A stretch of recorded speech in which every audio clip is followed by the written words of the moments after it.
Hello and welcome to an all-new episode of Anime Brain Freeze. We are your golden hosts. I am John. And I'm CC, and when there's just too much cool anime to watch, we got you covered. It's time to get sweaty, but not in real life, there's way too much of that right now. But in the anime boxing ring, because today I will review the bionic slugfest Megalobox. After that, John dives into his own personal Matrix hellscape, which of course has been unleashed by an idol, which couldn't be more fitting and appropriate. Now, hold on. No, you know it's true. Own up to it. Yeah.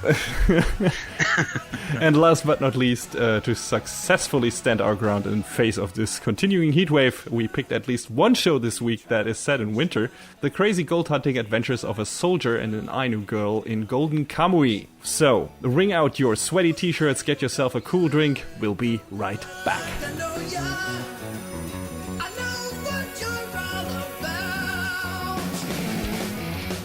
Megalobox is about a young boxer named Junk Dog, who is trying to make a name for himself, but this is not your old-school run-of-the-mill boxing we're talking about here. All boxers in this new sport called Megalobox are equipped with gear, mechanical exoskeletons that enhance their strength and reflexes. And Megalobox is popular in both pro sports as well as in the shady underbelly of the boxing world, where people can bet on fights. And the latter ones are obviously controlled by criminal organizations and rigged to favor a certain outcome and increase gains from the bets. And Junk Dog and his coach Nabu fight in these rigged fights to make ends meet. But Junk Dog is getting more and more frustrated with this way of living, and things are escalating quickly when one fateful evening he runs into Yukiko Shirato, the head of the Shirato group, who are basically the main developers of gear equipment and the company pushing the popularity of Megalobox.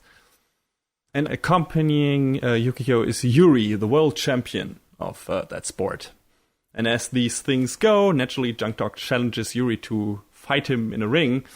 And surprisingly, Yuri appears before Junk Dog not much later in one of the underground boxing rings and beats the living shit out of him. Oh. You know, which you wouldn't necessarily expect, but that's what happens. But Yuri is impressed with Junk Dog's will and resilience and returns the challenge. If Junk Dog can make it through the upcoming official Megalonia tournament, Yuri is willing to fight him with the full extent of his power and abilities. So, Junk Dog enters Megalonia under a new name, Joe, and is willing to risk everything to fulfill his promise to Yuri and fight him one more time. So, yeah, the animation production of this show is done by TMS. We have mentioned them before in our review of Lupin Season 4, I think. Mm-hmm. They have at least produced a lot of Lupin stuff and animated some of it as well. And they also worked on The Grey Man, Yowamushi Paddle, which is also another favorite of mine. And back in the 80s and 90s, a lot of American cartoons, like, for example, Galaxy Rangers or Batman and Superman the Animated Series. Most of the best-looking episodes in those shows were done by them. And they also worked on the spiritual predecessor of this show, because this is kind of a semi-remake of an old series called Ashita no Joe, or Tomorrow's Joe. Which was first created as a manga in the late 60s. The manga was drawn by Tetsuya Chiba and written by Iki Kajiwara, or Asao Takamori, which is his pseudonym, which he used so he could write for different magazines during that time. He also created Tiger Mask, which we have briefly talked about before in a sneak peek of ours. And the manga then got turned into an anime in the early 70s, which got a sequel in the early 80s. That was also turned into a movie. And now we got Megalobox, which apparently has a manga version as well, but the TV show is not based on the manga. Instead, the manga is using the concept of the TV show and is, I don't know if it's really doing its own thing, but it's at least basically coming running at the same time as the show did. So they don't necessarily have same story correlations, and maybe there's some stuff different there. I don't know. I haven't checked out the manga. But yeah, I don't think that'd be the first time that it happens. No, definitely not. But it's the rarer thing of the two. Usually you get a TV anime based on the manga as the source material, and this is kind of like, well, we got the same story set up for both these things, but one isn't really based on the other. So Right. the manga is still running while the show is all wrapped up, at least for now. I haven't heard anything of it getting a sequel, and the story ends at a pretty natural point, so it doesn't really need a sequel. So I doubt we'll get one. So I wonder if, manga's still running and everything, if it will go into different places and maybe end a different way. We'll see. I might check out once it's over if the ending differentiates itself from the series in any way, because that would be interesting. So I have neither read nor watched Ashita no Joe, but from what I can garner, the commonalities are between this and Megalobox are not that big, at least not in terms of story. There are some plot beats that are kind of similar, but the setup and motivation for the characters seem to be quite different. So even if you have watched or read the old stuff, this offers basically a completely different story, at least from what I can tell. Like I said, I haven't read the source material or watched it, so maybe there is some more common ground to be found here. But yeah, so far I couldn't make out that much. But the creators of the show like to play around with the connection to the old story a bit, because that story ended in a very iconic way. I mean, I've heard of that before, even though I haven't read the series, but that has made its round even for people who, only ever heard the name Ashita no Joe once. But yeah, it ends on a very iconic way. And from the very, very beginning, Megalobox does these ending stingers at the end of each episode that hint at the story maybe ending up in a very similar place as Ashita no Joe did. Yeah. So I won't say more about that because that would be spoilerish, but even though, the original manga is from the fucking 60s and 70s, I think there's an expiration date on that, but still, a lot of people maybe haven't heard of that show, so I don't want to give too much away. But you will see what I mean when you lay your eyes on the ending stingers for the first time, I think. Now, let's talk style. Because if there's something that Megalobox has in spades, it's style. From the background art over the character designs to the music, the show looks and sounds amazing. Apparently TMS did this weird thing where they downscaled their raw footage and upscaled it again to give the show this rough and hand-drawn look, which makes it, kind of look like this, maybe 90s late cell, early digital show that just feels old school in a really good way, especially if you started getting into anime in that kind of time frame. And yeah, that's why that show felt really familiar in certain parts in a really good way. The combination of the dirty, rough art and the musical choices gave me some Cowboy Bebop or Samurai Champloo vibes. Yeah, and just in terms of look, I cannot complain about the show at all. I love its style. I don't know, have you seen any art from it, John? I've seen a little bit of art and I've watched a few clips of it, and I had heard about the whole basically messing around with the quality of the video to give it that old vibe, and I think that's genius because it really it cements the aesthetic that they're trying to go for, and I think that's really awesome. Yeah, I think it's a really cool choice, and I hope. I mean, some people probably won't like it because it looks, sometimes maybe a bit too rough, sometimes maybe a bit too soft, in certain parts, and maybe a bit washed out. I wouldn't even describe it as that because, that's just a certain kind of style, and it doesn't feel like it's downgrading the visuals or anything. It's just a different style, and it happens to be one that I like a lot. Makes me wonder if on the Blu-rays or something they'll have an alternate video track where you can watch the clean version. I wonder if that is possible. Yeah, that would be cool.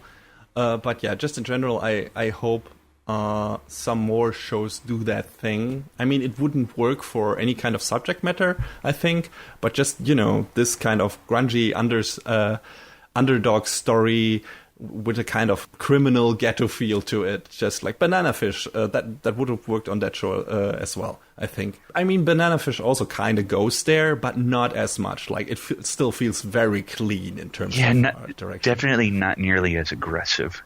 Like I said, the style in Megalobox is fantastic, and I love it to bits. But There's always a but. There always is a big hairy but around the corner. Oh, no. Sadly, the show also teaches us a very important lesson. Great style alone doesn't cut it. Because in this show about boxing, with a lot of people who box and are boxers, the actual boxing looks pretty shit. Most of the fights feel incredibly weightless and boring. The animation is slow and feels sluggish. Almost none of the moves feel like they have any significant impact. There are no interesting camera perspectives and signature moves. I have not seen any other boxing anime besides this and Hajime no Ippo. But the difference between those two in terms of action direction, choreography, and animation is like night and day. I love Hajime no Ippo, and I think it had some of the coolest moments in sports anime put on screen. None of the fights in Megalobox ever got me excited. Quite the opposite, actually. Not even the emotionally important moments are staged in an exciting way during the fight. You know, which is one of the best things about sports anime, in my opinion. When an emotional turning point for the character happens during a match and is realized by the character turning the match around in his favor, as well with a surprising move or a demonstration of will, and that combined with a really well-animated scene, shit like that can make me jump up from my couch and yell at the screen. And Ippo managed to do that at least once, if not several times.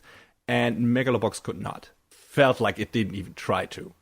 And that was disappointing. That was really disappointing to me. I was looking forward to some key, like, really riveting emotional fights and moments in that show, and I didn't get those from an animation standpoint alone.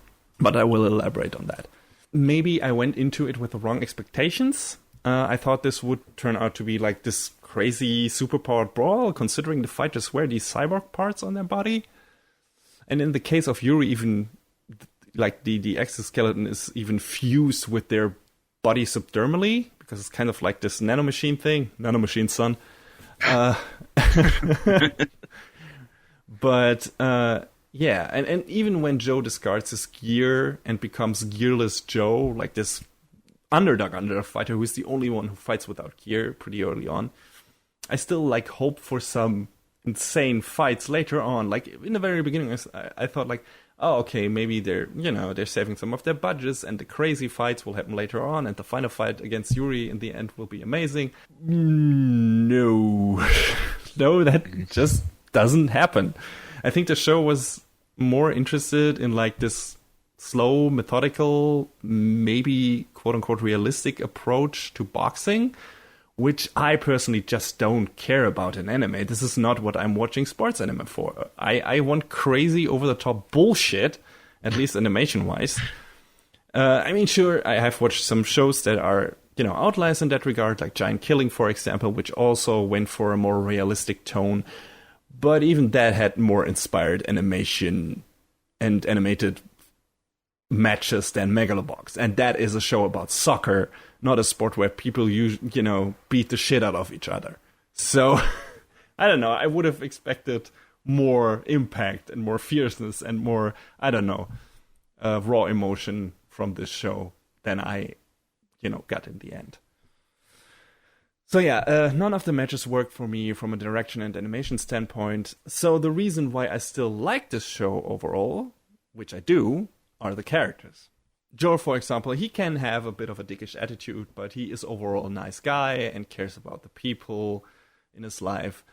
And that makes him a cool, relatable main character. And we got a bunch of interesting side characters too. Yuri is cool, and his relationship with Joe and their final confrontation are built up very well on an emotional level. I wish, the actual confrontation looked more interesting, but what can you do? Yukiko and her brother are interesting and have interesting dynamic as well. And we get like the small gang of street kids who basically join Joe in his training and everything and become part of his team, and they bring a lot of fun to the show and lightheartedness. But the best and most interesting character, in my opinion, is Joe's coach, Nanbu, who starts out basically just using Joe's talent to pay off his debts with an underworld boss called Fujimaki. And he comes across as like a petty gambler and a sniveling coward. But you soon learn that there is a lot more to him, and his relationship with Joe changes several times over the course of the show. And I think he's really awesome. He's an awesome character and the most interesting and emotionally engaging part of the show. Like the most interesting moments, character moments in the show are related to him in a way. And I really, really like that character and the way the show handled him. And it was worth watching the show for, his relationship with Joe developing alone. Like, see those two grow and bounce off each other. But I like pretty much the entire cast. And it shows you how important good character writing is. Because if I didn't find the characters so sympathetic and relatable, I would probably not have stuck with the show until the end. The style is cool, but the fights were so boring to me that I always wanted them to be over as quick as possible after a while, only to get to the actual character moments, build up, and exploration between the fights, which I didn't expect. I expected to go into the show and be like, okay, the character stuff is neat, but yeah, let's get into the action. And it turned out to be the complete opposite, because every time the match was coming up, like after half of the show, when I lost all my hope, I was like, oh no, let's get this over with. So luckily the fights don't go too long. Like there's only one fight that goes over 2 episodes, I think. While the big emotional moments of the show that happen during the fights are not highlighted well at all in regards to the animation, most of them still work because I got attached to the characters and wanted to see them succeed and grow and not die. So yeah, that's why I stuck with the show, and I ended up still liking it a lot. So, yeah, I think I will already wrap things up here. I think this series is worth watching, just because of the characters and the style. The plot itself is not super surprising. It's a sports anime at heart. Them are simple stories. But there are some twists and turns and emotionally rewarding developments in the series, which I think is reason enough to check it out. It's a short show. It's only 12 episodes. Just don't go into Megalobox thinking that you will get crazy, amazing fights, because there are none. Come for the style, endure the matches, stay for the characters, and you will probably still have a good experience with the show.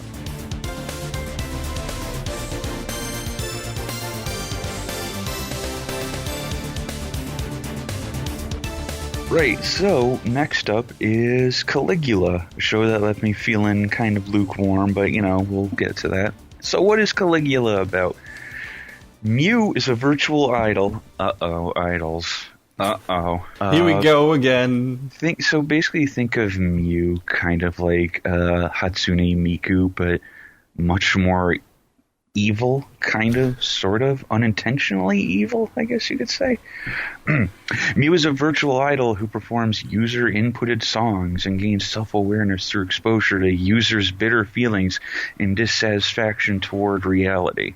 So if your Vocaloid got mad at what the lyrics you're throwing at it, you gonna get got. I imagine, just angsty teens throwing like, kill me, I wanna die, like at her, and she's singing there. It's like, what the fuck am I singing? Basically. This sucks. But yes, wanting to save humanity, which she believes is continuously suffering, she lures people into a virtual reality world called Mobius with her songs.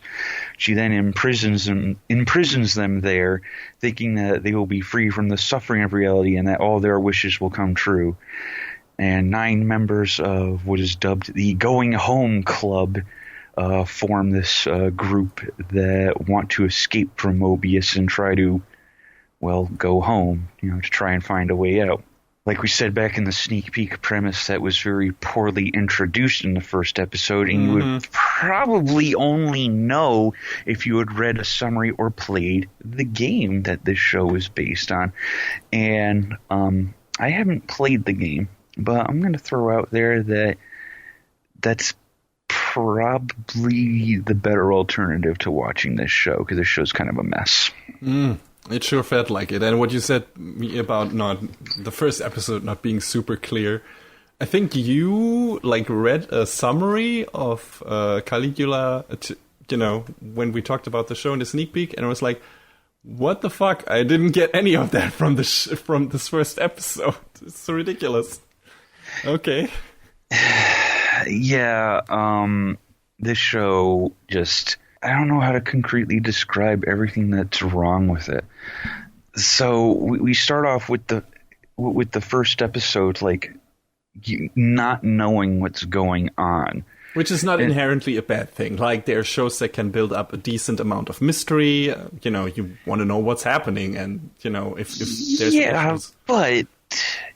Okay, let's compare this to... This might not be a fair comparison, but let's compare this to something like, I don't know, Attack on Titan. A show that, as soon as it answers questions, gives you more to chew on. Mm-hmm.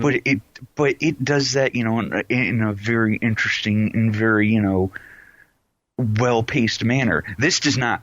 This most definitely does not, because none of the characters are interesting. The animation is kind of... It's not Satellite's best showing. I love Satellite to death, and we've talked about them before when we talked about Macross Delta and Symphogear and other shows. They can be a bit spotty at times, though. They can, which is unfortunate because I love the work that they do. But this was, I imagine that the people at Furyu who developed the game were like, hey, we want to make this into a show. Who'll do it for the lowest dollar amount, which has definitely happened before. It's so hard to just, for me to not just rate this show off, because in the 11th hour, maybe I'm skipping ahead way too much when I'm talking about the show, but in the 11th hour, it kind of writes itself off. Okay. Do you remember how when we were talking about in Kokoku, how the main conflict could have been resolved just by like being, well, why don't we just let you do that thing? Yeah. This sort of does the same thing, where it's like, oh, you mean this could have been resolved without having to go to Mobius? What really did it for me was, number one, like I said earlier, the characters are not interesting. And then when you get to a point where the main character, Ritsu, shows that he's not quite what he is, and he ends up being something else entirely, and it's sort of like weird and very tonally dissonant, I think is a good way to describe it. Okay. It sounds like there's no good payoff for any of the mysteries the show is like setting up in its first episode. No, there isn't. And I mean, the thing about Kokoku, what was problematic about the resolution in Kokoku was like that it robs the conflict of any tension. I mean, after the fact, but still, it feels like it makes you think, okay, this amounted to a lot of nothing, or a lot of unnecessary things, and that feels wholly unsatisfying in certain regards. I mean, we still like parts of Kokoku, but that didn't work, and it sounds like Caligula, made the same mistake in certain parts. Yeah, because there's like these characters who are, they call themselves the composers, and they sort of are in service of Mew, kind of, but not really. And they call the kids who are in the Going Home Club, the rogues. They're trying to destroy Mobius, which, yes, they are. But the conflict between the Going Home Club and the composers is like wholly unnecessary. Okay. Like every time they start fighting, it's like when we find out, the big quote unquote plot revelation at the end of the show, it's like they didn't need to do anything at all. Okay, all right. I mean, if you like set that up correctly, it can be nice to say, okay, this is kind of a tragedy that these factions had to clash, and while they have actually more common ground than they thought, or something like that, or this conflict was unnecessary and led to so much hardship nonetheless. But if the reason for that conflict is still super convoluted or dumb and should have been like seen through by all of the parties and characters involved, that is the problem. Like, if you think, okay, there should have been at least one character in this who said, hold, everybody shut the fuck up. This is how we solve this without killing everybody or something like that. That's a problematic. Nope, doesn't happen. the composers are basically like, we want to stay in our perfect VR world. And the Go Home Club was like, no, come on, guys, that's dumb. Don't do that thing. And there's no good reasoning behind them actually wanting to stay in the VR world, or are they giving...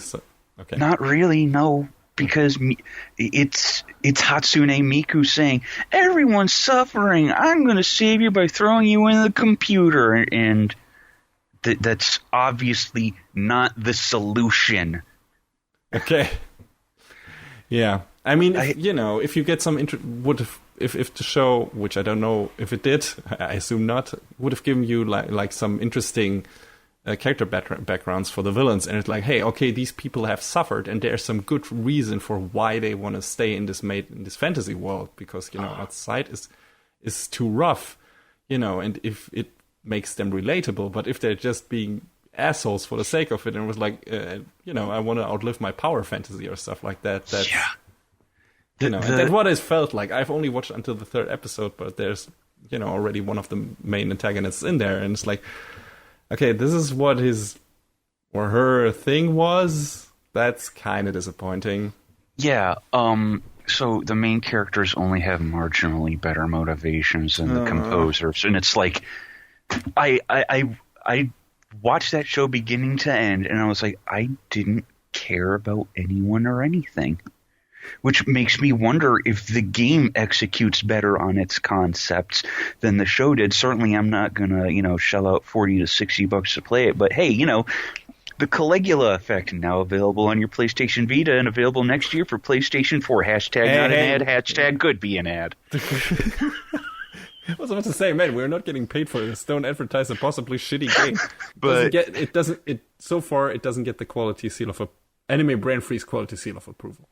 No, that. I feel like this isn't the worst show on Earth, but you could do way better.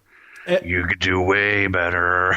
I have to ask you though, John, because you stuck with it until the end. Was it just like a morbid curiosity, and did you at one point, I just need to know how this stupid thing ends, or was there something that you could cling to where you were like, okay, this is at least decent?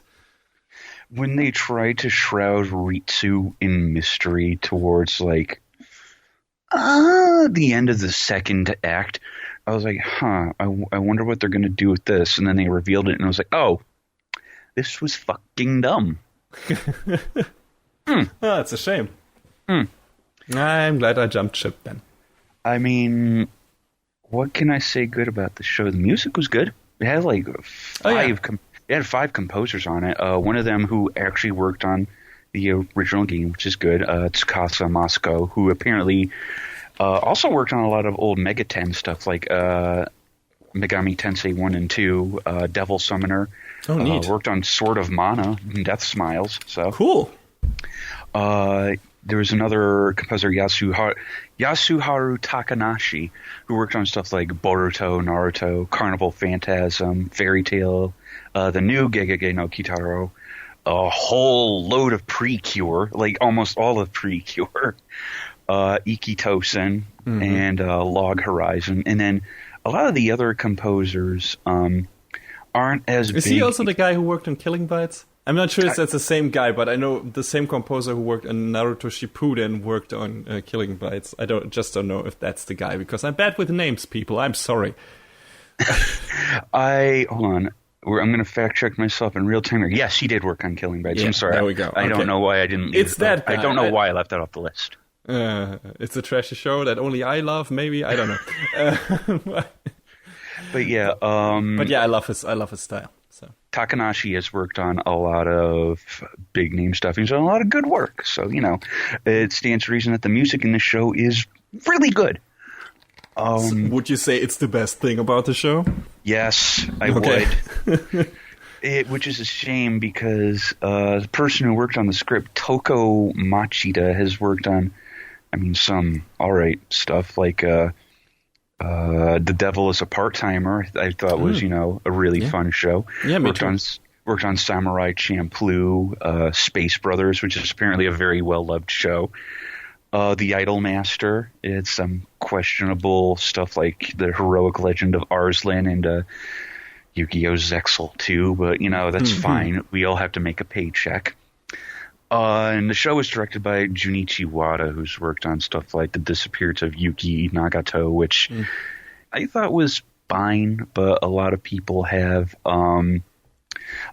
including a mutual friend of ours, don't quite seem to understand who the best girl in Haruhi is, and that's fine. But yes, he's also directed, I believe you watched World End, right? Yes, I did. Yeah, so he worked on that as well. Mixed he was bag. He was an episode director for Eureka 7 AO, Fairy Tail, Hero Man, and Log Horizon. So this show's pedigree isn't as strong as it could be, but you could still make something good with the crew you got. But oh man, you know what? The issue might have been that they tried to cram this down into 12 episodes, and I wonder if that's why a lot of the characterization felt very, okay, you know who this character is? Let's go to the next plot point. Wait, no, hold on. No, we really don't. But, that's what you get when you try to compress a 40, 50, 60, 70, I don't even know how many hours long Caligula actually is the game. When you try to do that sort of thing, it's always I mean, video game adaptations in general are tough to do, and I haven't seen don't think I've seen a really supremely good one in anime form yet. But I mean, I hear Steins Gate was really, really good. Yeah, but, okay. I haven't seen that. Yeah, but it's especially in RPGs, there is a lot of character development that happens, in the off-action parts, and there are a lot of, there's a lot of text and a lot of conversations, and trimming that down so that it works in anime form is not an easy task. And 12 episodes for an RPG adaptation sounds way too few episodes. Yeah, I mean, Persona 4, the animation made an attempt at that, and it did all right, but the thing about the Persona games is a lot of the character growth and development is actually not in the main storyline. You have to go to the social link quests. Yeah, and it's the same for Persona 5, and that's... Yeah, those are arguably... I played through Persona 4. God, it took me 100 hours to do so, but I thought the game itself was, all right. But the social link parts, those were fantastic. Mm-hmm. Which, made me wish those were more, considering they are essentially completely optional, made me wish they were more integrated into the main story. And maybe that's the case here. I don't know. I'm not going to go out and buy this game to find out, but it doesn't this show was not worth watching because it was nonsensical and just very, very spotty on the animation side, which is weird of me to say because I have a lot of the same complaints about the next show we're going to talk about, but we'll get to that. Yeah, speaking of that, let's escape this horrible matrix of mediocrity and get to a show that I think both of us at least enjoyed. Yes, definitely.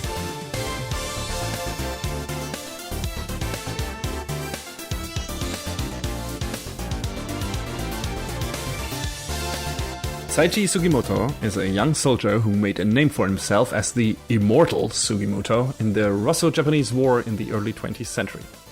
Since the war has ended, he gets by being a miner and trying to support the wife of his best friend who died in the war. One day, an old man tells him an intriguing story about a mountain of gold that was stolen from a tribe of Ainu, the indigenous people of Japan. And after being caught and thrown into prison, the leader of the thieves decided to draw a map of the hidden location of the gold on 24 of his fellow inmates. To find the location of the treasure, you would need to combine the tattoos of all the different prisoners who escaped and are currently at large. Sugimoto, first very skeptical of this tale, soon has reason to believe it to be true and decides to hunt for the prisoners and the gold. When his quest leads him directly into the jaws of an angry giant bear, he gets saved by an Ainu girl called Sirpa, who, as it turns out, also has a relation to the hidden gold, because it was stolen from her village and her father got murdered in the process. Serper and Sugimoto form a partnership to hunt for the gold. Sugimoto wants to properly support his dead friend's wife and pay for her eye surgery, and Serper wants to find her father's killers and bring them to justice. But this journey won't be an easy one, because in their way stands Mother Nature, a bunch of crazy killers, and two opposing factions that have their own grand motives and will stop at nothing to get their hands on the hidden treasure. So, yeah, Golden Kamuy, pretty cool setup, and this show is based on a manga by Satoru Noda. It started in 2014 and is still running, and is his only work so far, from what I could gather. And the animation is done by Geno Studio. I think it's Geno Studio, because they sharded off from another studio, and their first work was a movie called Genocidal Organ. And that's where they got the name. Makes sense. So yeah, that name might ring familiar if you have listened to our review of a show we've already mentioned on this episode, Kokoku. A decent show with a lot of janky art and animation. And the jank train keeps on chugging along in Golden Kamuy, because boy, oh boy, does this show look rough. Mm-hmm. I mean, the basic art direction itself is pretty good. Like, we got a lot of nice scenery, because this is a very, like, nature-heavy show in more ways than one. And we also got a lot of cool and unique character designs. But, you know, most of that came from the manga. And, man, the animation in this series looks really wonky through most of the show's runtime. Yeah, it does. It looks bad, but you know what? I loved this show. It was great. I mean, you know, just staying on the animation for a few more seconds here. There are some better looking episodes, but they never reach a level where I'd say, yeah, this looks good, like, or really good. Lots of off-model faces and characters, weird stiff limb movement, lots of shortcuts. There are several CG bears who look really bad. And a CG wolf, don't forget. Yeah, Rita the giant white wolf. And thankfully, he doesn't, like, he's not CG all the time. And that's good. Like, when he is, he looks like shit, but when he's not, he looks actually decent. But the whole show feels really low budget. And just from an action direction standpoint alone, the bad animation ruins the impact of some of the otherwise cool fight scenes, simply because it looks unintentionally funny. I say unintentionally because the show has a lot of intentionally funny moments in it. And that's maybe because the bad animation doesn't weigh the show down as much as it could have if, you know, it would have been a completely serious dark story. But nope, this show is wacky as hell. A shitload of crazy over-the-top characters, a lot of poop and dick jokes, people being drunk idiots, a lot of weird faces, slapstick humor. This show is a hoot, which I didn't expect going into it. I don't know if you did, but I was kind of caught off guard of how funny and wacky the show got. I mean, they kept playing it up as being like, you know, oh, this is going to be the show of the season. You know, everyone loves the manga. Watch the show. And I was like, the show's goofy and I fucking love it. Yeah, I expected like this big, serious, shown action like in you know, early 20th century Japan and war story and everything. And then what I got was JoJo's vibes, which in my book is always a good thing, just, you know, to make that clear. But like this combination of wacky humor and like downright ridiculous level of gory violence, yeah, that definitely gave me JoJo vibes. I will say I had an equal amount of moments where I was laughing my face off to moments where I was like, oh shit, though. Mm-hmm. Yeah, definitely. Like, it's up and down in the show, like high spikes of fun and oh, holy shit moments. And yeah, but the comedy in the show is gold, you know, as this name implies. I guess it's a reference to. I mean, Golden Kamuy means basically golden god, I think, but they, you know, could also call it golden jokes. I don't know. It's good stuff. Like the scene with Rita lusting after the horse meat, and pretty much all of the scenes with Ushiyama killed me. Like, great stuff. But yeah, the setting is also pretty interesting as well. I don't think the Russo-Japanese War has really been tackled that much in anime before. At least I haven't come across it until now. Not really, no. I mean, No. I can't. It'd be hard pressed to think of another manga or anime set in this time period. I mean, we've seen a lot of like Sengoku stuff before, and a lot of Second World War stuff. But this, and you know, the other show that's airing this season with the Mongol invasion, not really. So yeah, this is a pretty interesting time frame that we were getting here. And to be fair, it only serves like as a setup for some of the characters and their background stories. It's not like this is not during the war, this is after the war. It sets the tone and, you know, and the place of the time that the story takes place in. And yeah, like I said, serves as a setup for some of the characters and the background stories and the stuff with the gold and everything, because there was a gold rush during that, you know, time in Japan. But it's cool, literally, because so far it's all set in winter, which, you know, is refreshing watching that right now. And the war setup brings also some interesting character dynamics with it. Like a lot of the enemies in the show are experienced Japanese soldiers, for example, which is pretty interesting.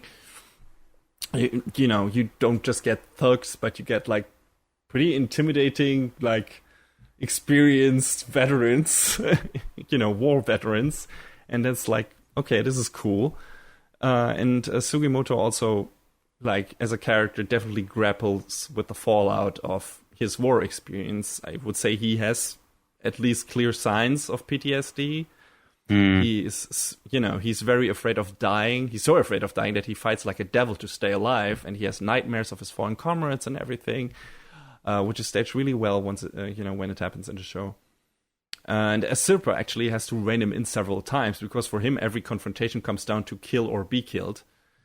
And yeah, you know, that's interesting. That's an interesting character setup. And at the same time, Sirpa and Sugimoto are very sympathetic, awesome, and capable characters with a good dynamic. I love pretty much every scene with them, those two together, because, you know, they work really well and they like each other, and, you know, it's just cool. Like, all the dialogue between those two is fun and engaging, and, you know, you get a feeling for those characters. Like, man, I like these two. I like these two working together, and, you know, their ideas and their goals and everything, and it's cool stuff. Oh, yeah, definitely. I think the group dynamics of each set of characters were really great, and, you know, they all played off of each other really well. Like, that was one of the strengths of the show, is that it had really well-written characters, and it was just pretty well-written in general, and that's really what kept me going all throughout. Oh, definitely. Sirpa, for example, knows a lot about nature, so we learn a lot about nature, because the show is very intent on telling us about it, and food. And, and a lot about the Ainu people as well, which was some interesting stuff. Exactly, yeah, that's super cool. A lot about their food too. Like, lots of different dishes are highlighted in the show, and despite its janky animation, the show actually manages to make it look very tasty. So, you know, just like with Food Wars, don't watch this on an empty stomach. You're on a diet. That's a bad idea and a bad time. Like you mentioned before, I also like that the story features an Ainu as a main character, which I haven't really seen done either in anime so far. At least, I don't think I have seen a show that did it. And you know, we learn a lot about their history and their story and their beliefs and religion and everything, and, you know, how they live, what they do and stuff like that. And they even address the discrimination against the Ainu a bit, which I didn't expect, but commend the show for doing so. Even if it's only in a very few scenes, but at least it's there. Like, the show doesn't completely block it out. And we can't forget about the bad guys in this show. They're fantastic. Most of them are super wacky and over the top, but almost all of them are like these legit badasses. Some almost reaching Terminator levels of being unstoppable. But they're all very entertaining. And on some levels, their motives are kind of noble as well, I guess.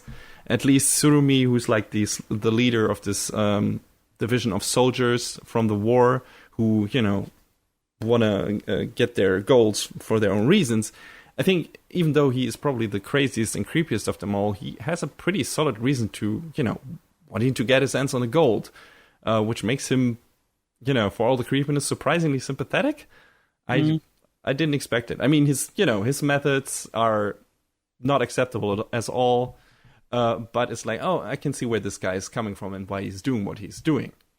And, that's always cool, like giving your enemies and, your antagonists some depth. And I think the show definitely does that. Because on the other side of the main factions, you have Achikata, who is this remnant of the Shinsengumi and is like the most badass old guy since Joseph Joestar, probably. Like, also, to put on my history hat for a second, probably not historically accurate that he'd be alive at this time, but, that's fine, whatever. They play around with that, and it's like, yeah, maybe, I think he has maybe eaten a mermaid or something, and... That's right. Yeah, and, they, of course, they play around with that, but just in terms of how accurate this show is, in terms of what happened during that time frame, I think there are a lot of, loose interpretations of, some of the things. I don't know how much research they did and how much of that stuff, like, rings true, and if there's some inspiration of real characters in there, I would assume so. But for the most part, you should just use the setup of the people in there. Like, the disclaimer that JoJo always likes to give in the ending. What is it like? Commonalities with real people is just pure coincidence and stuff like that. Like, that's probably the same for this show. But yeah, I like all of them. I think the villains are great in this, and even though a lot of them are only like, in there for 1 or 2 episodes, there's still entertaining stories and cool and weird stuff, and most of them like exit the show in a very memorable way, and that's also pretty cool. I think another highlight character is, like I mentioned before, Ushiyama, who is just amazing. The dick professor reigns supreme. Yeah, goddamn. And yeah, fucking giant ass tank of a man. Yes. Dicks. And not only the villains are great, a lot of the other side characters are cool as well. Shiraishi is a lot of fun, the escape artist. Or Scat Master. What does a Serpa call him? Scat God, and he is called the Escape God or something. I think so, yeah. Yeah. He's super fun. He's like the super goof-off character and comedic relief. Pretty much every character in the show is a comedic relief character, but he even more so. And Tanigaki is cool, one of the soldiers. And Nihei, the hunter, he's also great. The cast in this is like just super varied and entertaining, and we also got a big who is who of voice actors giving their all to turn those characters into something special. Definitely. The guy who plays Saichi, I feel like it's worth highlighting him first, is Chikahiro Kobayashi, and this is like his first big like starring role. He's had other like smaller like this person, male student, like those sorts of roles. But this is like his first big role, and he pretty much nailed it as Sugimoto. He was great. But yeah, a lot of the other characters, like we got Akio Otsuka as Nihei, who you probably know as Solid Snake. We got Hochu Otsuka as Tsurumi, who is Jiraiya in Naruto. Our friend Toshizo Hijikata is everyone's favorite Joji Nakata. Good old Kirei Kotomine in the Fate series, forever and ever. Mm-hmm. Kenjiro Suda has a role in there. Probably know him better as Kaiba in Yu-Gi-Oh! Tomokazu Sugita is the Nikaido twins, actually, who I completely forgot, actually. Mm-hmm. And Tanigaki is played by Yoshimasa Hosoya, who we just talked about Megalobox. He was Junk Dog in that, and he's been in a whole bunch of other stuff as well. So, yeah, this cast reaches very far and wide for how probably budget this production was, as you said earlier. Yeah, good stuff, definitely. And everyone, like I said, is giving it their all, and to bring these crazy larger than life characters to life, and it's good stuff. It's really entertaining. You can feel that the people who worked on this had fun voicing this show and doing this show. Like it seeps from not the pages but the screen. So yeah, definitely good stuff. And the music is cool too. It's done by Kenichiro Suihiro, who, among other things, also did the music for Space Patrol Ludoko. And one of my personal favorites from the previous seasons, Girls' Last Tour, which also had a stellar soundtrack. So yeah, the show also shines in that regard. I haven't really said anything about the story yet. It's pretty straightforward. I mean, you get like this, basically, like I said, 1-2 setup, episode setup. Wouldn't really call it monster of the week, but you know, you could kind of go there like, oh, here's the next one with the tattoo on his back, and we probably have to fight him, maybe kill him, and get the tattoo, and then move on to the next. And, you know, that happens in several episodes, but we also have some larger overarching plot with the two factions that, you know, try to play their own game, and, you know, some of that. And those are not as clear-cut and steady as you might think, which leads to some neat shifts in character relations. And there's kind of a big twist later in the show, but we haven't gotten a payoff for that yet. I think that's coming in the second season. I mean, that's where the characters basically are heading right now. So we'll see if that amounts to something interesting in the end. We don't really know yet. Sometimes the show likes to meander a bit too much in its exploration of, you know, nature and Ainu and, you know, Japanese cuisine, which, you know, is not a bad thing. And I generally appreciate it going there, especially when it comes to teaching us about the culture of the Ainu. But at certain moments in the show, I would have liked for the plot to move along a bit faster, especially if there was like a good build-up in the previous episode, and then in the next episode, they, you know, first like do other stuff first half of the next episode. It's like, you gave me like this kind of cliffhanger here, and I wanted to see that finished up. I mean, yeah, you know, that happens sometimes. And another thing is like, this season kind of just ends. You feel like, okay, this is really split up into two cores, and it would have liked to continue immediately. There is no real cliffhanger or big build up for what's to come in season 2. I mean, there's some, and I definitely want to see what happens once the characters reach their, you know, current destination. But it doesn't end on like a, oh my god, what the fuck, give me season 2 now or I'll die moment, or you know, or something that feels like a proper chapter conclusion. It just kind of stops. Yeah. I wouldn't call it lame or disappointing, but it's like, okay, I wish the show would have ended like, or this season would have ended like on a stronger note, instead of just saying, okay, catch you in a few months on the continuation of this. But yeah, none of that stopped me from enjoying this series so far, which I did a lot. And I think, John, for you, it was only like this small nitpick as well.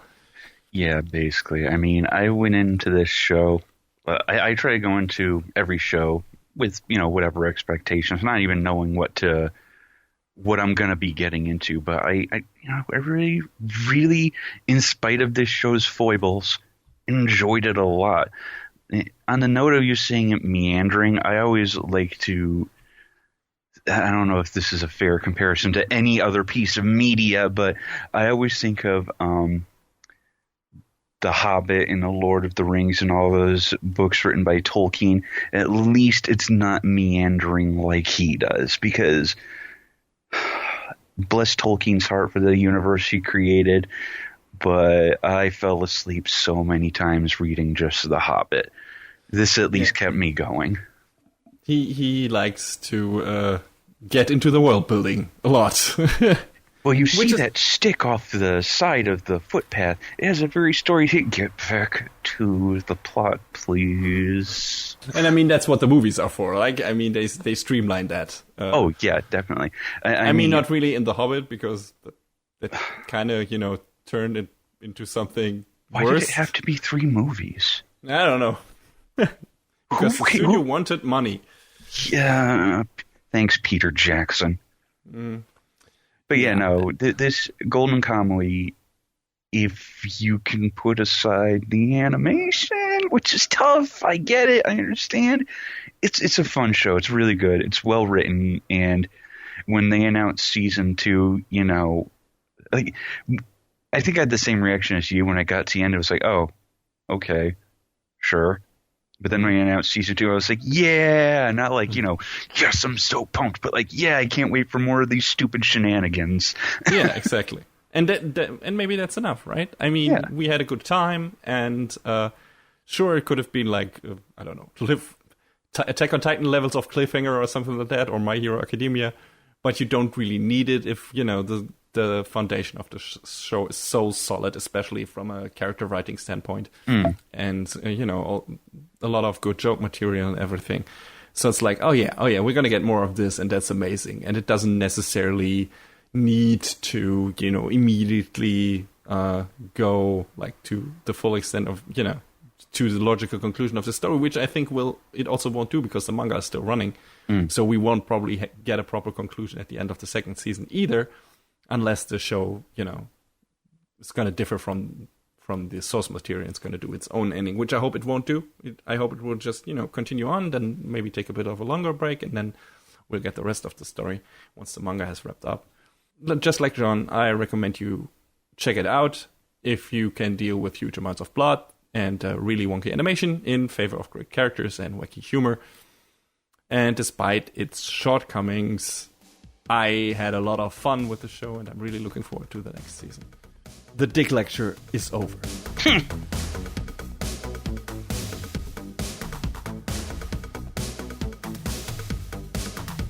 And that is a wrap on the 55th episode of Anime Brain Freeze. All the music in our show is from the Double Dragon Neon soundtrack by the amazing Jack Kaufman. Please go to vit.bandcamp.com and check out his awesome work. Our show is available on most of the popular podcast servers, now on Spotify as well, but it's always worth visiting animebrainfreeze.com for some interesting articles linked in our episode release posts.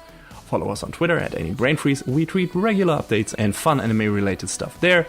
Leave us comments and questions on Facebook and our YouTube channel, or send an email to animebrainfreeze@gmail.com. We would love to read your feedback. Thanks for tuning in. We hope you had a good time, and please join us again on our next show. Macht's gut. So long, everybody. Next time on Anime Brain Freeze. A legendary war among the stars. A workplace romance for a couple of nerds. And the return of a Full Metal favorite.